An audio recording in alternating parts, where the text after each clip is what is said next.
अस्सलाम वालेकुम जी। आज मैंने ये बनाए हैं शामी कबाब और ये आप देख सकते हैं कितने मज़ेदार दिख रहे हैं। अंदर से भी माशाल्लाह बड़ा ही अच्छा टेस्ट है। तो आइए देखते हैं इनको बनाने का तरीका क्या है।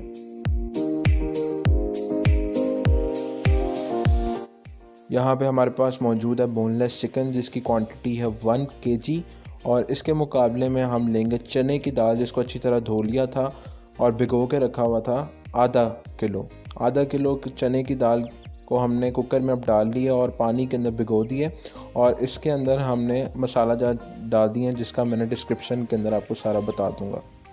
मीडियम आंच के ऊपर हम इसे रखेंगे और कुकर को भी हम ऊपर रख देंगे। इसके अंदर अभी हम शामिल करेंगे अदरक लहसुन का पेस्ट जिसकी क्वांटिटी मैं डिस्क्रिप्शन में आपको दे चुका हूँ। और इसके साथ ही हमने चिकन की जो बोटी थी यानी सीने जो थे मुर्गी के 1 किलो उनको हमने अच्छी तरह पीसेस काट लिए मीडियम साइज़ के। छोटे भी नहीं करने ना ज़्यादा बड़े करने ताकि अच्छी तरह पक जाएं। ज़्यादा से ज़्यादा इनको कुकर के अंदर हम 3 मिनट पकाएंगे, इससे ज़्यादा नहीं पकाएंगे क्योंकि चिकन है और दाल जो है वो अच्छी तरह हमने गर्म पानी में रखी हुई थी तो ये जल्दी गल जाएगी। इसके बाद हम रिंग लगा के कुकर के अंदर रखेंगे। तो ये तकरीबन अब कुकर में जाने के लिए तैयार है। इसको प्रेशर हम देंगे। दाल गली नहीं है, दाल को ही गलाने के लिए हमने इसके ऊपर कुकर के अंदर रखेंगे। अब हमने कुकर की रिंग लगा दी है और कुकर को अब हम बंद कर देंगे और अच्छी तरीके से इसको यानी 3 मिनट के लिए पकने देंगे।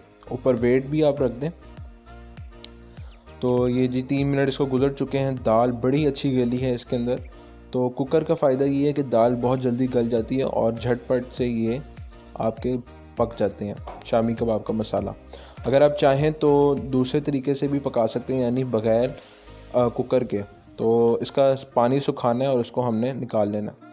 अब हम इसको चिकन को हम जो बड़ी बोटी हैं उनको हम अलहदा कर देंगे और हम इसको ब्लेंडर में डाल के या किसी चॉपर के अंदर डाल के उसको अच्छी तरह पीस लेंगे। मैं चॉपर का इस्तेमाल कर रहा हूँ और इसको पीस लेंगे। चिकन को हमने अलहदा कर लिया ताकि चिकन भी मलीदा ना हो जाए दरमियान में, ताकि रेशे इसके बाकी ना खाने में मज़ा आए।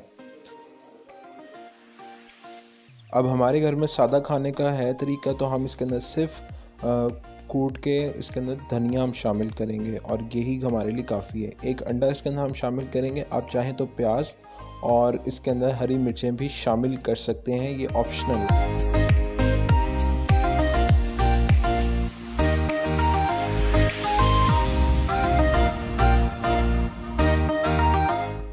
अब अगर से हमने इसके अंदर अंडा शामिल किया लेकिन हम एहतियात तौर पे हम इसके ऊपर अंडा लगाते हैं और आप भी अगर लगाना चाहें तो इसके ऊपर अंडा लगा के कर सकते हैं।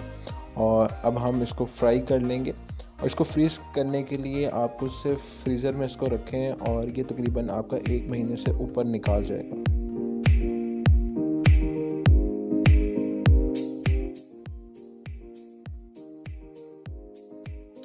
ये अब हम सारे माशाल्लाह फ्राई होके बाहर आ गए हैं। गोल्डन ब्राउन कलर आया है और अंदर से टेस्ट बहुत बेहतरीन है।